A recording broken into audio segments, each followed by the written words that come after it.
This episode of the DBR Podcast is brought to you by loyal fan Hazim El Haddad, who wants to send a shout out and an RIP to the Crow's Nest at Cameron Indoor Stadium. Pouring out for the Crow's Nest.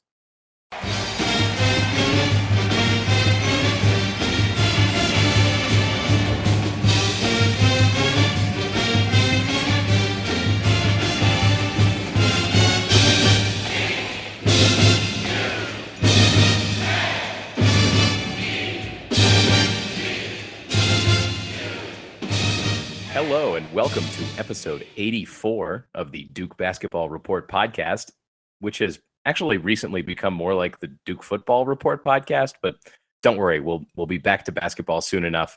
It's Sunday, September 24th, 2017.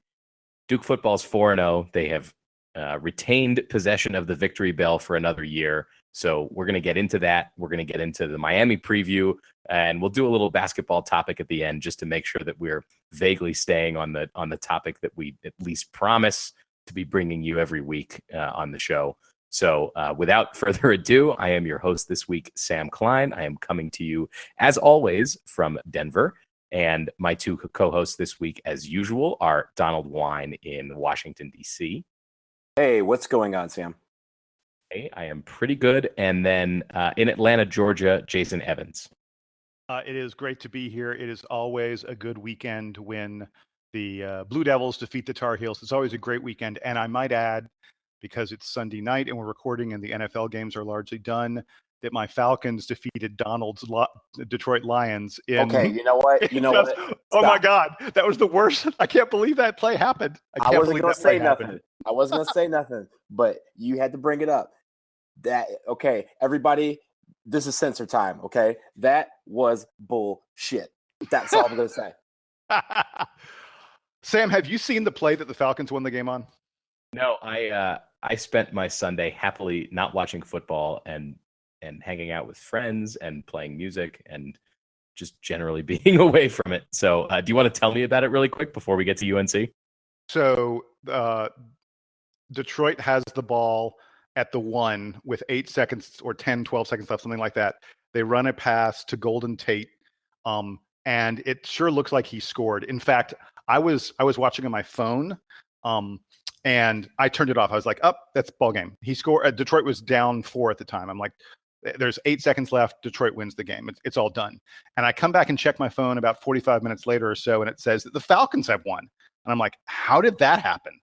And it turns out that Golden Tate, even though it looked to everyone on the planet like he scored, the geniuses in the NFL's replay booth decided that he was down at the 1-inch line. And Detroit didn't have any timeouts left, so time runs off and Detroit loses. No. Wait. Crushing. So it was the reason why we ended up losing the game is they scored. It was 11 seconds on the clock when Golden Tate, quote unquote, knee hit the ground, but he rolls into the end zone. It then rolls down to 8 seconds before they signal touchdown. So the clock stops 8 seconds.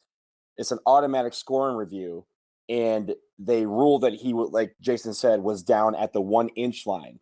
But they said because it was an automatic scoring review and because the clock was running and because Detroit didn't have any timeouts, it's an automatic 10-second runoff, and the ball game is over. It would have been 4th down and goal from the 1-inch line with 8 seconds to go, and they would have been able to run a play from there.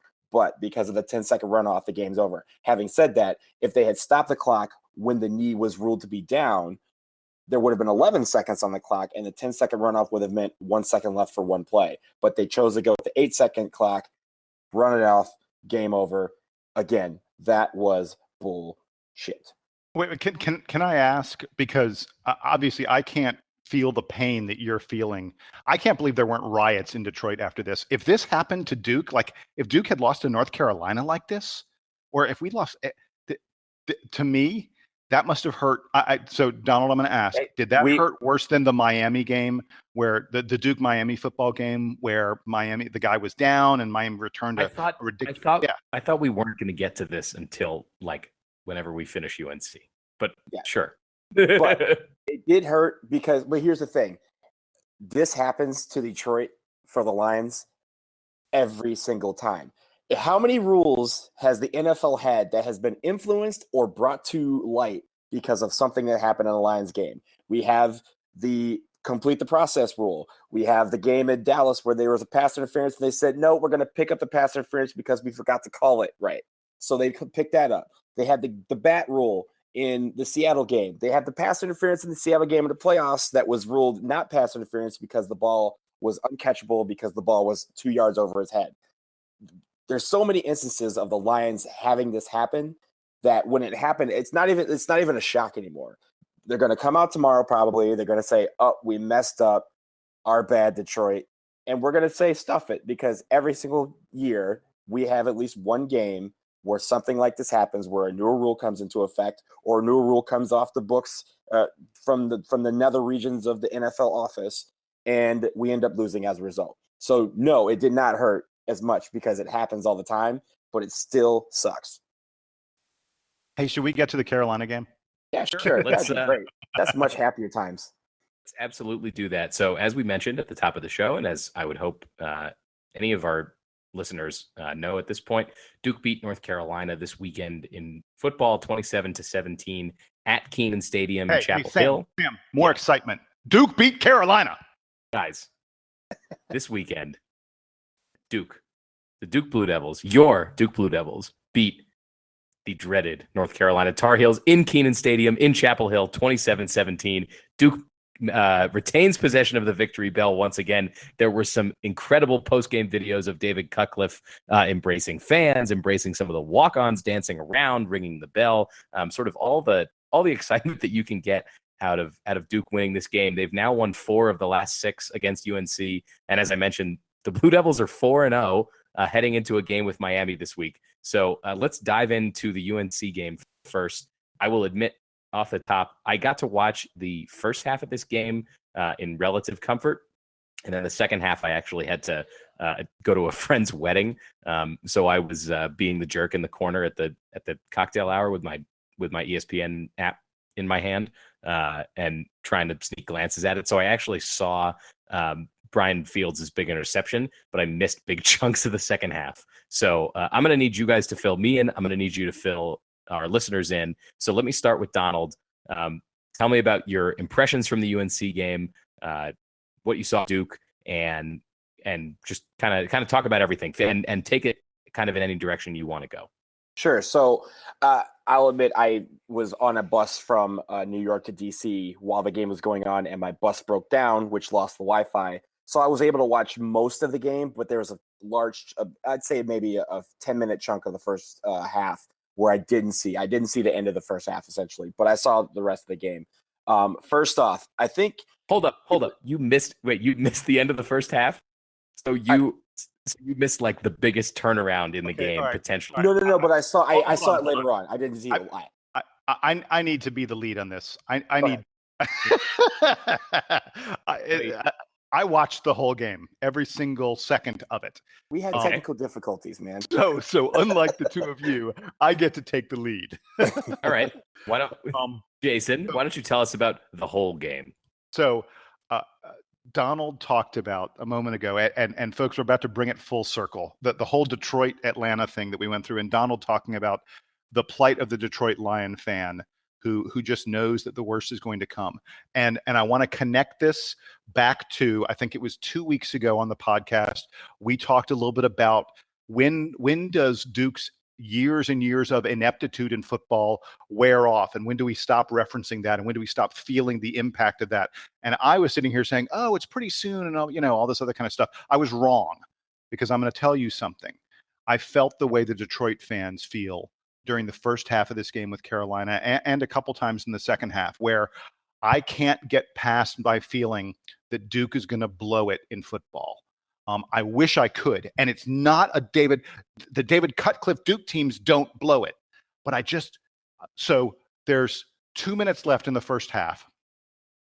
Duke has the ball 1st and 10 at the 13, at the Carolina 13, and we're leading by 7. And I want you to know, up to that point, I felt like, God, we should really be winning by more than this. Like Duke, to me, Duke had blown a few chances. Carolina had done nothing on offense. Our defense was completely dominating them. We led by 7, but I was sort of like, God, we should probably already be leading by 10 or more. But I thought, you know what? This is okay. We got 1st and 10 from the 13. We're going to bang it in here, and we're going to take a nice lead into halftime. And as we know, the next 2 minutes, and I absolutely feel comfortable saying this, the next 2 minutes of that football game were the worst 2 minutes the Duke has played under David Cutcliffe. We can't get any yardage. We do nothing. We miss a chip shot, easy field goal. Carolina gets the ball back down 7, and the defense that was brilliant all day long just like allows 2 guys to catch balls that the defense should have been playing differently. There was almost no time left on the clock at that point. They're sort of like the only way Carolina can score is if Duke defense doesn't even play prevent defense right, and we couldn't even do that right. So Carolina scores, and the game is tied at halftime. And raise your hand, and my hand is way in the air. Raise your hand if you thought Duke was going to lose. I was sure we were going to lose. So like I said, I watched the whole first half very intently, and I thought that last whatever minute of the first half was absolutely brutal, and I am the eternal Duke football optimist, Jason, and I'm totally with you. I've got my hand equally raised in the air because it seemed like we sort of blew the opportunity to run away from them, and the game didn't end up being quite the shootout that I predicted it would be on the preview last week, but it's not like UNC's offense isn't able to move the ball normally. Chaz Surratt had a pretty good day, all things considered, especially since he's a freshman. Wait. So the announcers thought that Chaz Surratt was the second coming. The announcers could not stop talking about how great Chaz Surratt was. I think they thought he was Jameis Winston or Cam Newton rolled into one. I thought Chaz Surratt was somewhere between mediocre and bad. So he had the one long run. He had a 56-yard run, and they kept on talking about how great he was with his legs and all this other stuff. Take out that one run, his other 16 carries. Now, I'm not counting sacks here, but his other 16 times he carried the ball, he got a total of 21 yards. That's nothing. And he was 17 of 32 in the air. And most importantly, that was one of the worst interceptions. I mean, that pass was awful. That was a rugby pass. He threw a two-handed. It was a soccer throw-in. Two hands on the ball over your head. That was the worst pass I've ever seen a quarterback. I don't know who was supposed to catch that. To give the context, that was we're talking about the pass in the fourth quarter where UNC's driving and they're kind of desperate. They weren't really driving. Yeah. It was a 3rd and 10, and they knew they were in some trouble, and they hadn't moved the ball the whole half. Right, and they needed to make a play happen. Duke collapsed the pocket pretty quickly, and Surratt made this two-handed throw. Like Jason said, it kind of looked like a soccer player inbounding the ball. And the ball went right into the hands of Brian Fields, Duke's defensive back, their senior defensive back, who ran it back for a touchdown with the help of some key blocks. But that kind of felt like the last gasp for UNC. It was about 5 minutes left in the fourth quarter, right? Mike, it was less than that. I think it's probably like 3 or something like that. It was near the end. Michael Carter II. That's the name. I believe he's a true freshman. Michael Carter II is a safety for Duke. He laid such a great block to get Fields into the end zone. He took out 2 guys. He was that last blocker right down by the sideline. That was such a great block. He took out 2 guys at the same time, and he's a freshman safety. That was as good a block as you'll see any guy make downfield.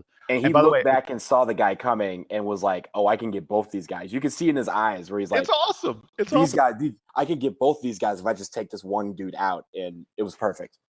Hey, by the way, one other thing to note about Fields, and I'll turn it over to Donald. Fields, that's his 4th interception return for a touchdown in his career, which is tied for the all-time ACC lead, and I believe tied for 10th nationally in all of college football, in the history of college football. 4 interception returns for a touchdown, and he's got 8 more games left in his career. I hope he gets 4 more. At least 8 more games left in his career, Jason. Let's be optimistic. Yes. I would add, just before I give it over to Donald, Jason, you mentioned the sort of psyche of the Duke football fan. it's certainly has been the case for many, many years. This year, being a UNC football fan, pretty brutal. They are now 1-3. Their one win is against Old Dominion. Their other two losses are against California and Louisville. In all of their games against major conference opponents, so us, Louisville, and California, UNC has entered the fourth quarter with the lead and has given all of them up. So it is not good times to be a fan of the baby. Not that there's ever a good time, but it's especially bad times to be a fan of the baby blue in football. Donald, karma. did you want to? Karma. This is karma. I know. It's so rough, isn't it? Donald, do you want to add on to some of the stuff that Jason talked about? Was there anything else you wanted to highlight from this game? Yeah, so I thought that there was a lot of frustrating moments, and again, there were times where you would say, "Oh, this team is just defeating themselves," and it was really frustrating to kind of watch those moments. But I do want to point out that the run defense, I thought was terrific. If you take out Surratt's 56-yard touchdown run, Duke only allowed 62 yards on 32 carries, and they had 11 tackles for loss and 4 sacks. That's really, really good. That's what you want from your defense. I mean, to really control the line of scrimmage, that is what, if you guys remember the play where Fields had the pick six, it started because they penetrated so quickly on Surratt. The Surratt panicked and had to do something, and his something was a soccer throw in to try and get the 10 yards that they needed to keep the drive going. So that sort of penetration was really, really, really key for a lot of the defense on the day. Jeremy McDuffie, Alonzo Saxton, Joe Giles Harris, their names were called a lot. I mean, they were everywhere. 27 tackles between the three of them, including a few for loss. And that is what you want to see from, veteran players that were just everywhere. Like, you want to see guys all over the ball, really rushing, pressuring the quarterback, trying to make them do bad decisions. And that was really what turned the game around. And I think that's really, really important. Ben Swain on Twitter after the game had a tweet that said, and here's the tweet: fourth quarter possessions in one possession games for Duke. Okay. So that's Baylor and against UNC. Duke's opponents, 32 yards and 0 touchdowns in those possessions. Duke's defense, 83 yards and 2 touchdowns in those possessions.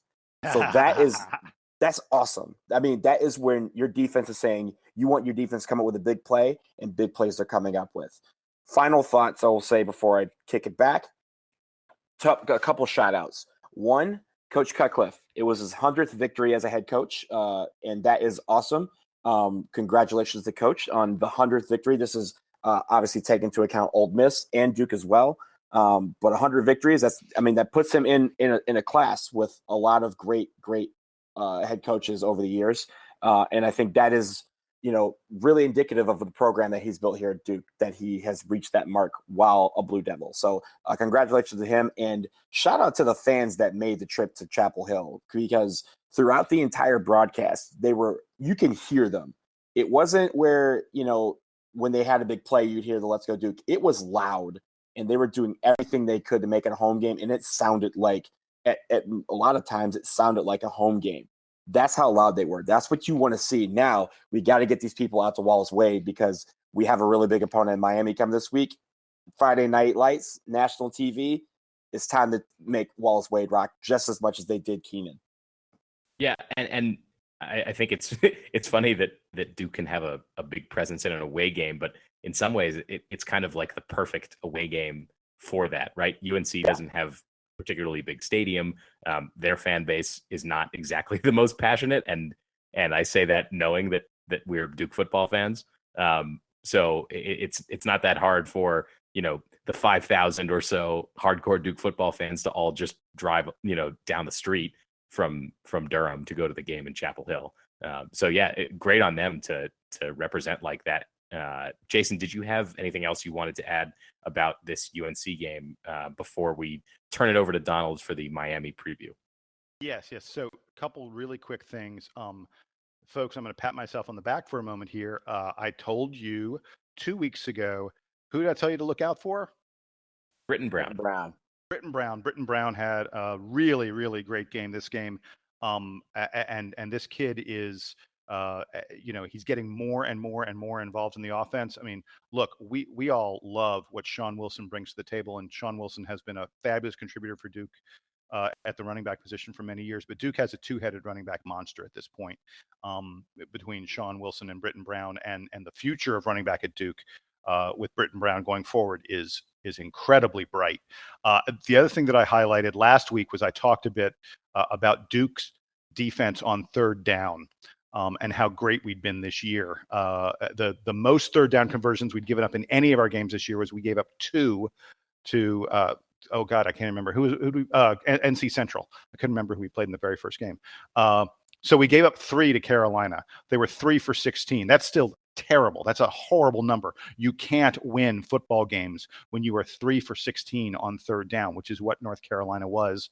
The Duke defense continues to be unbelievable, one of the best in the country at getting off the field when they get the other team to third down. And to be honest, this season, and we don't usually say this, the story of the season has been the defense. Don't you guys agree? I mean, the Duke defense has been incredible this year. Yeah, I think that we want, it's easy as fans to focus on the offense, and especially when you have a guy who is as capable as Daniel Jones is of running the team on offense. He's a good runner. He's a good passer. Duke has a really experienced running back in Wilson. And as you note, one of their most impressive players so far has been Britton Brown. But if I had to pick an MVP for this Duke team so far, I mean, those guys might all come behind Mike Ramsey and Ben Humphreys and Joe Giles Harris, don't you think? Yeah. By the way, speaking of Ben Humphreys, what Carolina did to him at the very end of that game was horrible. They did a chop block, and look, I don't know whether it was intentional or not. I don't know whether they, were trying to hurt him, but they did hurt him. And the lucky thing is, I'm hearing from some sources that he's okay. He's probably going to be fine. But Humphreys is one of the most important guys on that defense. You didn't mention Alonzo Saxton. Saxton's another guy who, look, the defense has just been so good this year. It's been a lot of fun. And hey, I've got a good way. Sorry, I was going to say, I got a good way to lead us into talking about Miami. Can I do this? Sure, go for it. So I was going to say, it's worth noting, speaking of opponents, everyone sort of poo-pooed Duke's victory over Baylor a week ago. Baylor's not any good this year. They're nothing. Did you guys see what Baylor did this past weekend? No, I didn't. Why don't you tell us?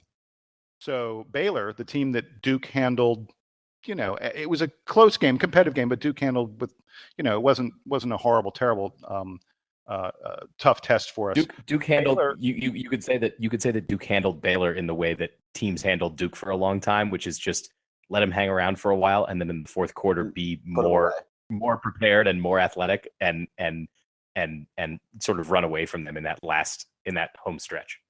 Yep. So that Baylor team went to Oklahoma, number 3 Oklahoma, a team that is very much in the national title hunt. People think Oklahoma is, there are a lot of people who think Oklahoma could be the national title favorite right now.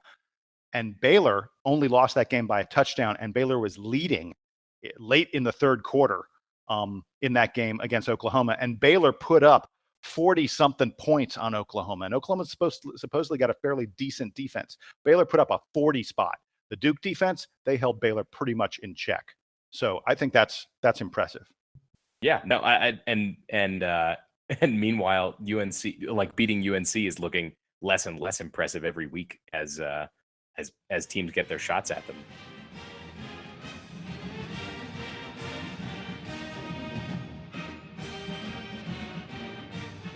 That being said, looking ahead, Duke has an opponent this week that was in the preseason poll, is currently ranked, and has kind of had a weird layoff. But I want to turn it over to Donald because he's the most familiar with this Miami program, being, I guess, this being his secondary team. Would that be an appropriate characterization? Yeah, absolutely. So, Donald. Yeah, go ahead, Jason. Donald, so there were some things I noticed about Miami. Donald, can I just check?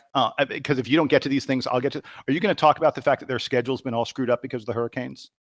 I absolutely will. Are you going to talk about this past week? Mark Walton, their running back, had a huge day. Are you going to talk about that? Yep. And are you going to talk about the fact that they're averaging like 290 yards per game on the ground? They have more yards rushing than passing, which is really unusual. You're going to talk about that? I most certainly will. All right, so I got nothing. Donald, it's all on you. Well, there we go. Sorry to steal all your thunder. But yeah, is there any more than that? Oh, there's a lot more. Let's get into Miami. So Miami 2-0 on the year.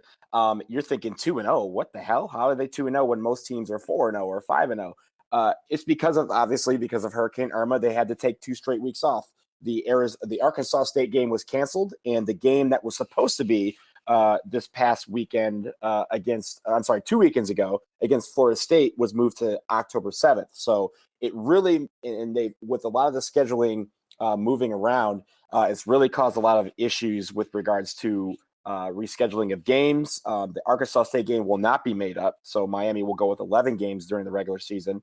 The FSU game was moved to October 7th, which was their bye week. And then the Georgia Tech game, which was going to be on October 12th, a Thursday night game, was moved to October 14th to give the teams, to give Miami a couple extra days of rest. So a lot of things have changed about this program, and it really took a toll for most of the game against Toledo. Before they ran away with it, they were looking very rusty, and you could tell that they had taken 2 weeks off. So that is something that was, obviously of concern to Miami fans. But of course, they rallied in the third and fourth quarter, really took it to Toledo. Let's get into the offense. Malik Rozier Jr., he took over the starting quarterback duties after Brad Kaya left last year, and has been doing pretty well. He completes about 69% of his passes. He's thrown for 550 yards and 6 touchdowns so far this season. He has scored a rushing touchdown on a long run, but he won't look to really run the ball on the scramble. He can get out of the pocket a little bit, but he's not looking to run in the form of, say, a Daniel Jones, who's going to have some draws and have some sweeps and bootleg sweeps that'll go for actual yardage. He's not necessarily a game manager, but his role is to feed the ball to his playmakers and let them do work. One of those playmakers, Jason pointed them out, Mark Walton. He is the playmaker on offense. He sparks the running game. He had 204 yards against Toledo, and one of those was an 82-yard run that somehow was not a touchdown. He's had 352 yards and 3 touchdowns this year on only 27 carries. So he has the ability to break one for a long gain. He has the ability to really spark an offense by doing something very, very great on offense. Travis Homer is their other running back, and he can get downfield in a hurry as well. He has 140 yards and 2 touchdowns on the season, but he also has the ability to catch out of the backfield. So he has 5 catches for 71 yards so far this year. So the running backs, not only do they outrun, they've generated more offense running than they have passing. They're the playmakers that instigate everything on their offense. Even some of the passing attack will be going through the running backs. So we have to key in on Mark Walton, Travis Homer especially. Miami tries to stretch the ball on slants and deep patterns to get the ball to their very fast receivers. And some of their receivers are very, very fast. The receiving core is led by Braxton Berrios. He's the main guy that they're going to try and look for first. Christopher Herndon IV is also a dangerous receiver. He's caught 9 balls this year. Other guys who have done some damage: Darrell Langham, Lawrence Cager, Mike Harley, Daniel Harris, and a name that should be familiar to everyone. He's not going to feature much in this offense, but he is a name that you need to look out for: Michael Irvin II. Obviously, we know who his father was. On offense, they sometimes struggle to move the ball and sometimes they make some questionable decisions with the ball. But the one thing that they really love to do, they want to put their guys in open field where they have the ability to use their speed to get downfield in a hurry. So we need to really watch that. On defense, they do give up some yards. They've averaged 21.5 points per game. But Hey, Donald, before you get to the defense, I have a question for you. Sure. So really good. I like you kind of going through each of the positional groups like that. Mm-hmm. It sounds like they have the talented receivers, but that a lot of the offense comes through the running backs. So would you say that the key for Duke's defense this week is kind of up front? Creating pressure on those guys? Is Duke going to be more looking to stop the rushing game, or are they going to be kind of letting them get those yards and falling back and being in the pass defense a little more? That's a good question. I don't think they should sit back and let, Walton and Homer get their yards, because that is what's setting up this aerial attack that they have. The downfieldness of their offense is really cultivated from the running game. That's where they get their swagger. That, the swagger that they're known for right now is in their running game. So to really hone in on that, the defensive line is going to have to be extra special on Friday night. This is their test. This is the one game where if they do well and they limit the number of yards that Mark Walton and Travis Homer have, we have a really good chance of limiting their offense and getting them off the field where they can't do any damage. So I think that – go ahead. Yeah. I was just going to say that a minute ago when I was talking about how, the team MVPs might all be those top guys on defense. This is going to be a big opportunity for them to show on a bigger stage in front of hopefully a larger national audience that's the case for guys like Giles Harris and Humphreys and Ramsey.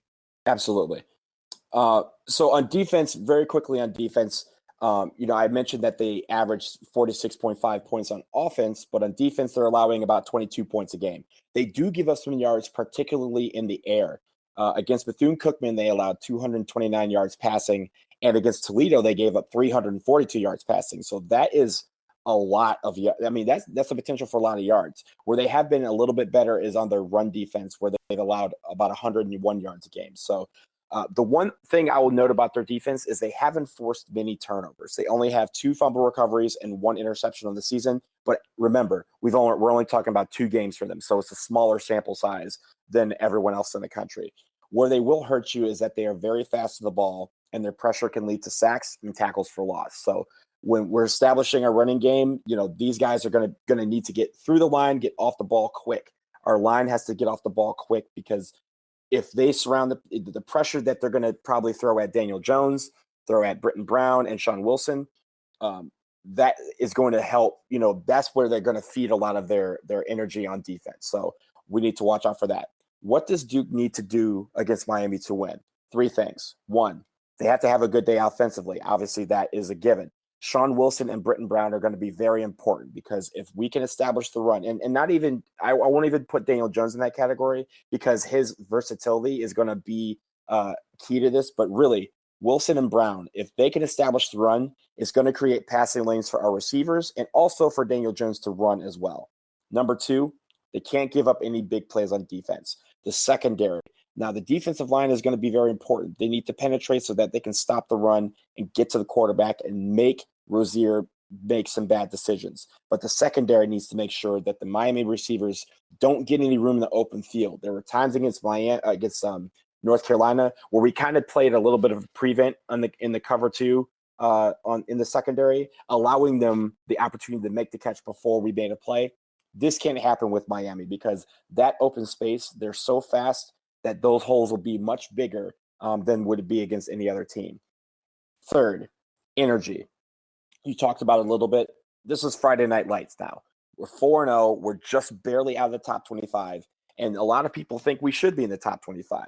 This is the exact game you want to make a statement to show the country that Duke gang should be talked about when discussing the best 25 teams. This is the team you want to play. Miami's ranked in 13, 14, depending on which poll you're looking at. If we come out with the fire and energy that they need to win this game, the game against a team that almost everybody, all the journalists picked to win the Coastal Division, that will let everyone know, especially the ACC, that Duke commands respect and that this team is someone to watch. So those are my 3 keys, and I will kick it back to you guys with anything else. Jason, did you have something to add? Yeah. So first of all, Donald, if Duke beats Miami, Duke is the unquestioned leader in the Coastal Division. Having beaten North Carolina, who, despite their record, a lot of people think Carolina is one of the better teams in the Coastal, and that they'll eventually turn it around. And like Sam pointed out, I mean, it's not like Carolina's been getting blown out of their games. They've had the lead late in every game that they've lost. So Carolina is a quality team, as much as I hate to say that. If Duke manages to get wins against Carolina and Miami to start our ACC schedule, we are big time favorites in the Coastal Division, which could be a really big deal. And you're going to start to see folks really talking about this Duke team for important bowl games and being a player on the national stage.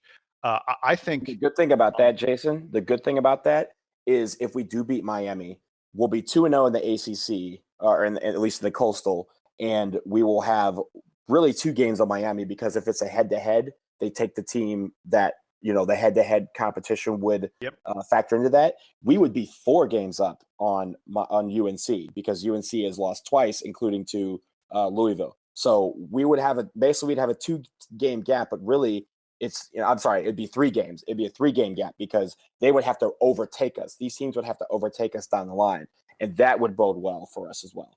Yeah. So regarding Miami, Donald mentioned their schedule has been, absolutely played havoc with because of the hurricane that came through. I think it's really interesting that, we've got this game with them on Friday. It's a short week for Miami. They're going to be traveling. And when you think, when the hurricane, with all the games being canceled, I think my bet is a pretty fair number of practices were canceled, or they weren't, they certainly weren't able to practice outside at all. Their minds have been on other things because they've been living through, a really, really scary situation with the storm. I wonder how much practice Miami has been getting. Donald pointed out they didn't look good in the first half against Toledo. They're going to have a short week against Duke. They'll get 3, maybe 4 practices in. I'm not even sure they get 4. It depends on whether they decide to practice on Sunday. So I think that's that bodes well for Duke having to face Miami a little later. And last thing I wanted to mention, you talked about Mark Walton, who the running back who had the huge day against Toledo, and he's their main threat running the ball. Mark Walton did something in that game that I understand, and I can't say, look, if I was his father, I wouldn't have been calling for it to happen and the such. But at the same time, it's kind of something that, I don't know, doesn't sit well with me. So Mark Walton had carried the ball 10 times in that game for 199 yards. 10 times for 199 yards, which is huge. He'd had a massive game, 199 yards on the ground in 10 attempts. And the game was essentially over. Miami had wrapped it up. And for the most part, they were putting in, they were leading big. They were putting in scrubs. Second teamers. They didn't want to. Walton was out of the game. He was not going to go back into the game. There was no reason for him to risk injury. And he went to coach Mark Richt, the head coach of Miami, and begged him, please, please, please, let me get back in the game. I want to get to 200 total yards. And Mark Richt put him back in the game, and Walton got 1 more carry. He got 5 more yards in that carry, and so he got 204 yards total. And look, I get that the kid wanted to do that. It's a big deal. It's wonderful and the such. But I sort of hate that the kid was so hung up on his own statistics, that he was paying attention to his own statistics enough that he had to ask the coach about that. I sort of feel like the right thing, the team first as opposed to me first thing would have been for someone else to notice it, maybe, and for Mark Walton to be like, no, I don't need to do that. I think it sort of says a little something about Miami's culture. From a football standpoint, that Mark Walton was like, yeah, put me back in, coach. I got to get, I got to get a record. I got to get, I got to get to 200 yards. And sort of keeping in that theme, one thing to watch out for in this game, Miami gets penalized a lot. They're an undisciplined team. They take a lot of bad penalties, untimely penalties. And this, again, is something that's been part of the Miami football culture for a long, going back to Howard Schnellenberger's years, I think. Schnellenberger. So that's something to watch out for in the game. Duke, on the other hand, as a team, does not get penalized very much, plays very, very disciplined. And it'll be interesting to see how those two things juxtapose each other. You mentioned the erratic schedule with regards to practices. I mean, keep in mind that the reason why, the hurricane had gone through by the time the game against Florida State was set to have happened. The reason why they moved it back was in no small part based on the fact that with both teams, in Miami especially, a lot of these guys are from the state of Florida, and obviously the entire state of Florida was affected by Hurricane Irma. And it's not just about the fact that, also for the first time ever in the school's history, Miami evacuated its campus. They have 2 towers that normally is where they house people during hurricanes, but they even rated those to be insufficient shelters and evacuated the entire campus, which is the first time that's ever happened. So that means that players left to go be with their families. Players were excused to go, tend to their personal effects and stuff like that. And they scattered for the better part of a week because of this hurricane. And then obviously it took a few days for a lot of them to get back. So don't underestimate how that has affected the team. Obviously, it showed a little bit in the first half against Toledo. But one thing, and you mentioned kind of the culture of Miami, one thing about it is these guys are in an atmosphere that is about business. They think that the University of Miami is about getting to the NFL and pursuing their football dreams. Right now, they have a game under their belt, and that's where they think that they're going to be the scariest, is that they now have that back. The whole thing about going after 200 yards is about swagger. It's all part of that. And the one thing that I think will help Duke is the fact that they, again, have a short week of rest. They're going to be looking forward to Florida State, which is the week after. And a lot of people will, in Miami circles, are saying, this is a trap game. This is the definition of a trap game. You just got back from playing football. You're playing this team called Duke, and then you're going to play Florida State, the big game. This is the game where Duke should come out firing early and get them on their heels, because if that is the case, this team has the tendency to make mistakes in the end. So that's going to be really, really important for Duke. Come out early, come out fast, give the fans something to energize the stadium, because if that's the case, Miami will be on their heels for the whole game, and that is a different game that they're used to playing. Okay, so looking forward to that game. We'll see if Duke can turn it around really well on that short week. Obviously, all that being said, the travel situation I think favors the Blue Devils, because they got to be basically playing a home game this weekend, even though it was in Chapel Hill, and turning around to play another home game against Miami. Schedule has been generally favorable to Duke so far this season, with all the home games in September.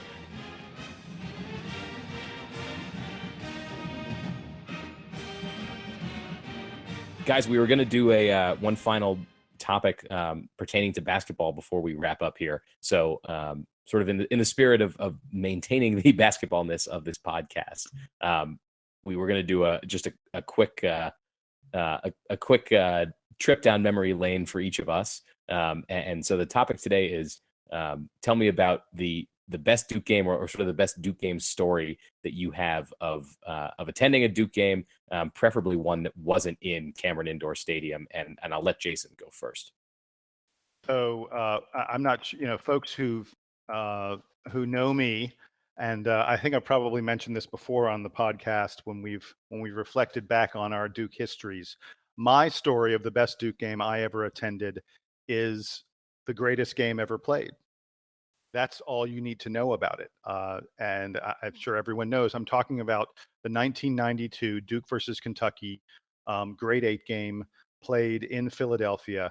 But the cool thing about, and I was at that game, it's of course the game where Grant Hill throws the ball to Christian Laettner, length of the floor, and Christian calmly takes a dribble, turns around, and buries the shot that destroyed the state of Kentucky.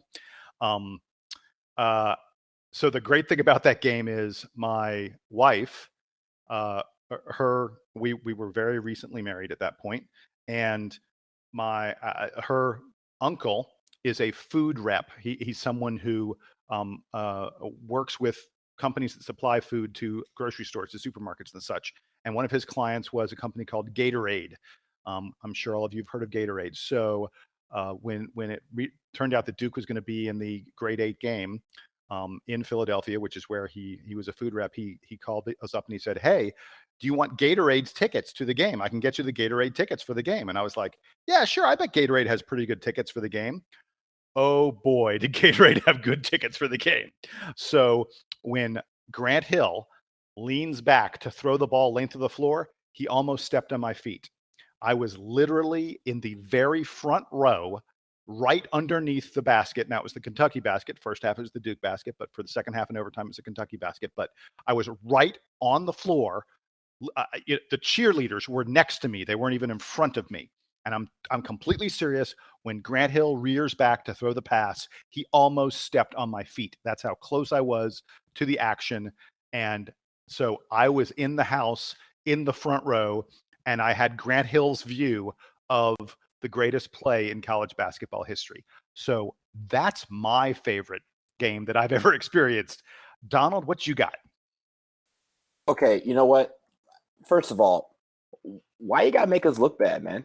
Seriously, this is terrible. That's messed up. Like, first you talk about my Lions, then you bring that, and I gotta follow that. Like, come on, man. I'm watching I pulled up the clip of the shot, and Jason, you can't really see, you can't see me in it. You can't really see me in it. I was gonna say I'm because I'm looking at it, and I see like a couple people sitting behind where Grant Hill is, and they look like black people, and I've met you, Jason.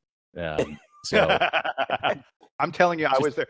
The funny thing is, my wife was in the other seat, and she's not a basketball fan. She was like, "Why are we here?" To this day, I regret not taking one of my Duke friends, one of my roommates, one of my buddies from my hall. They actually were at the game because a lot of us were living up in the Northeast at that time, and they were sitting in the rafters, and they still talk about how great it was sitting in the rafters. I'm like, guys, you could have been sitting next to me. All right. Well, Donald, do you have anything close to that? I do have a good story. It's not being at the greatest game of all time, but I was at my favorite game that I've seen in person. There's obviously a lot that you can pick, but I will go with February 4th, 2004, number 1 Duke at number 17 UNC. This is the game where Chris Duhon had the reverse layup in overtime with 6 seconds left to win the game, 83-81. The cool thing is the story about how I got my tickets. So this was my senior year of college. I'm the headline monitor at the time and was basically preparing to watch the game in Meyer Court with my friends. And it was someone who used to be a former line monitor who contacted me through DBR and got my email address and said, I have something I need to ask you, but I need to do it via email, or is that okay? I said, sure, let's take this offline. And he says, I work in the UNC ticket office, and I have an extra ticket for the game. The game started at 8. He emails me at 6:58, and he says, can you be here in 30 minutes? And I was like, yeah, I can be there in 30 minutes. So he said, okay, meet me in front of the Dean Dome, 30 minutes, and we'll walk in together and sit in these seats. So it takes me like 2 seconds to kind of jolt myself. I kind of walk through and just kind of say, hey, guys, I'm out. Long story short, I'll tell you later. I just got a ticket and I need to get to Chapel Hill right now. So I sprint to my car, barrel down 15501 to Chapel Hill, make it, park, and get to the stadium, meet this guy he's a very nice guy. And he said, I have an extra ticket. Let's go in together. Now, where are these tickets in the stadium?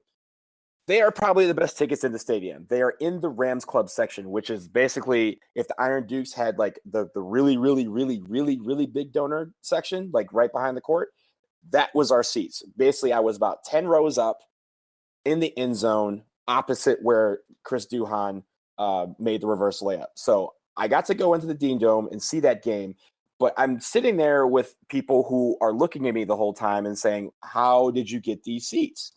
And I kept telling him, oh, well, my friend, works for UNC and got me these seats. He knew I wanted to see this game. And we're talking, we're bantering back and forth. It's nothing very hostile at all. They're very, very nice people. And right before Duhan's layup, the guy turns to me. We've been talking the whole game, and he goes, you are without a doubt one of the nicest away fans I've ever met. Like, you guys are very, very cordial. You guys know where you are. You're not really outlandishly cheering for your team. You're clapping, you're cheering for your team, but you're not disrespectful in any way. And I was like, we try to be, respectful fans. And as he said that, Duhan did the reverse layup. I was going to say, is this the moment where you took your shirt off and started riding it around like I let out a primal yell that I'm not sure if it showed up, if it came out on TV, but it was so loud that the entire section turned around and was like, this guy's been here the whole time. And The other guy is rub it in, baby. Way to rub it I'm in the in. aisle. I'm yelling. I've never yelled louder. And the game, at that point, the game is still going on. Remember, they try to attempt a 3-pointer that falls, way, way wide right.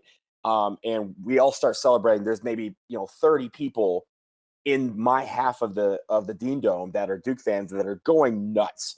And I'm in the aisle. I'm high-fiving whoever will high-five me. I'm even high-fiving people who are giving me the bird. I'm doing everything. I took a picture. It's one of my favorite pictures of all time as a Duke fan. But yeah, that game, easily one of the favorites that I've ever seen in person.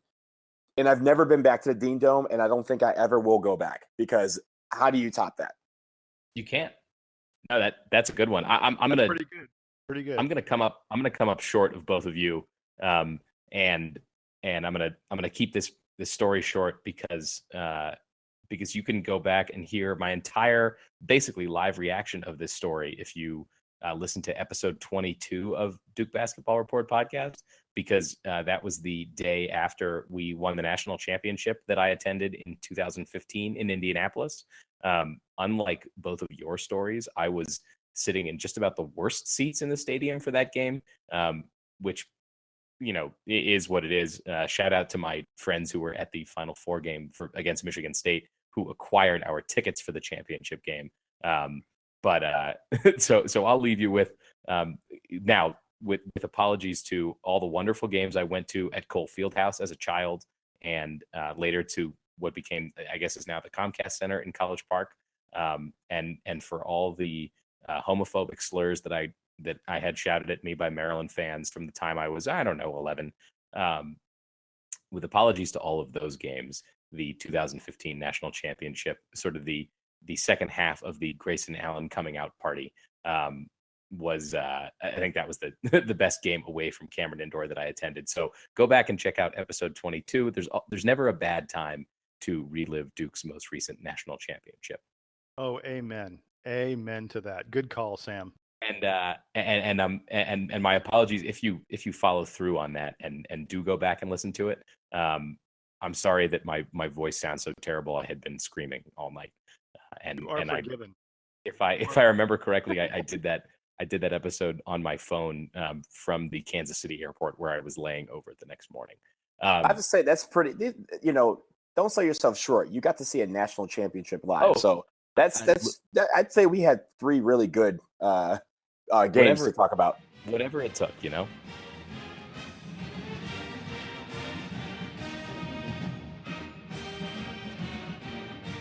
So let's wrap up here. We are going to do some quick parting shots, and then we'll get out of here for this week. So Donald, why don't you go first? Okay, so I just wanted to mention very quickly that I will, I talked a lot about the Duke-Miami game. Well, I am actually going to the game on Friday. My parents and my cousins will be down there, and decided, hey, they wanted to go to the game. So I decided, hey, I'll just come down and watch with you. But the parting shot that I want to do is a quick shout out to the Duke softball team.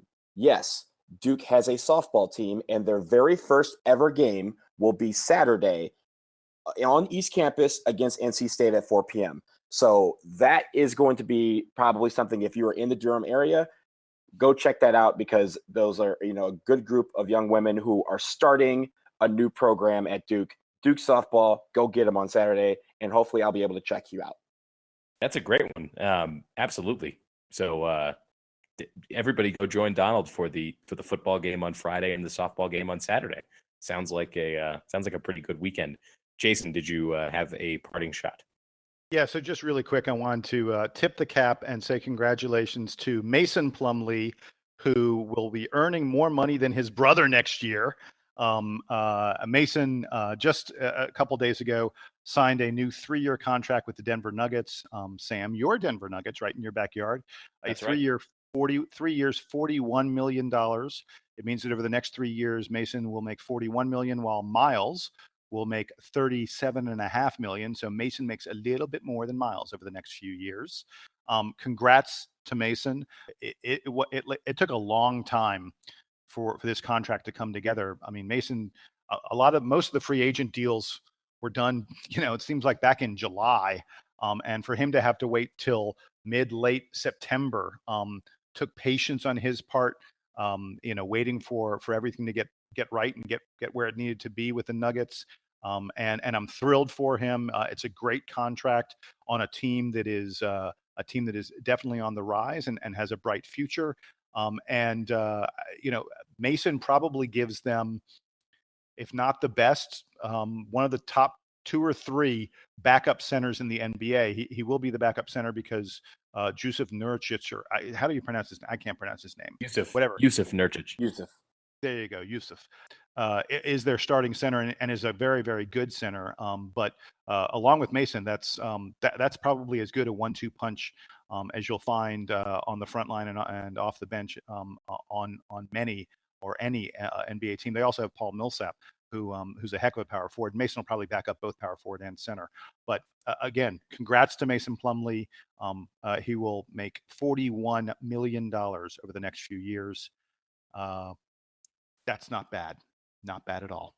Hey, Mason Plumlee, anytime you want, now that you got all that money, now that you're living here and still, for a few more years in the Mile High City, Duke Alumni Club would always love to have you at an event. And if you want to throw a party just for us, like your local alums, we're down for it. So, get in touch with any of us on the local alumni board. We'd love to get you involved. Hey, and Mason, anytime you want to, come be on the podcast. Absolutely. Absolutely. Sure. Yes. That sounds great too. All those things. I'd be happy to come down to the Pepsi Center and do an episode with you. Because that sounds lots of fun. And it's not that far from where I normally record.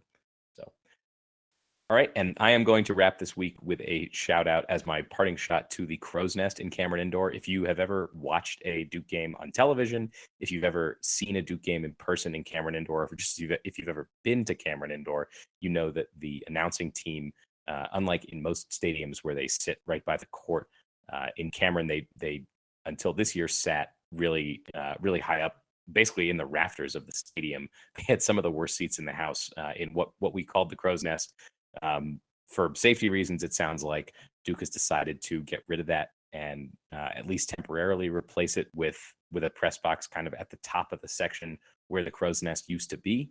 And we'll see what the plan is going forward. So for those of you who have memorized the seating capacity at Cameron Indoor, 9,314, you're going to have to relearn that temporarily for this year, and then perhaps again for next year when they announce the new seating capacity with the new press box in place. But it was a pretty interesting feature of the stadium. I think a thing that once you were aware that it was there, it was kind of like it was something that always sort of stood out, at least to me. I don't know. Did either of you guys have anything to add about the end of the tenure of the Crow's Nest? I will merely say, I think like most Duke fans, at some point in my life, I've been up in the Crow's Nest. I saw a little fraction of a game from up there at one point. I was helping out with Cable 13. We were doing some filming and stuff. And there was a game going on and I was able to go up there. It was actually a really, really cool seat. It was a great view. You really felt like you were like overlooking the court in a way that you don't get in many other stadiums. It's because, the Duke is very steep. The slope is very steep. From the seats, going up from the court. And I thought the Crow's Nest was a cool, fun place to watch games. And there are a couple times where I was able to talk to people who were announcers whose job it was to call games from up there. And they didn't mind it. I mean, it wasn't easy to get to, and it probably felt a little bit unsafe, but they said they also appreciated the angle that they had on the court, and they thought it was cool and it was unusual. It was part of the character of Cameron. And I'm very sad to see it go. Yeah, it's definitely unique in the sense that one, you would always see if they always showed the announcers during games, they were always profusely sweating because it's like 9,000 degrees at the top of Cameron Indoor Stadium. Yeah. But also when you're in the stands and you're looking up, it's always funny to see when there was former basketball players that were calling games that were standing up there. Because, for example, I'll never forget watching Kareem Abdul-Jabbar be the color analyst for one of our games, and him dangling what appeared to be about 3 or 4 feet worth of leg out of the crow's nest because he just could not fit into it without stretching his legs out, underneath the desk and out basically over the crowd. So it really was kind of funny to kind of see those kind of things when it happened. But it's a very unique sight in college basketball, and I think all the announcers really appreciated it. So hopefully it comes back in some fashion when they remodel it bigger and better. All right. So that's a wrap for this week, episode 84 of the Duke Basketball Report podcast. Again, we'll be back sometime soon after the Miami game to keep talking about football, hopefully, and basketball season is right around the corner. So if you're not into football, if it's not your thing, don't worry. The basketball season will be here before you know it. So for Jason Evans, for Donald Wine, I'm Sam Klein. This was episode 84 of the DBR podcast. Duke Band, take us home.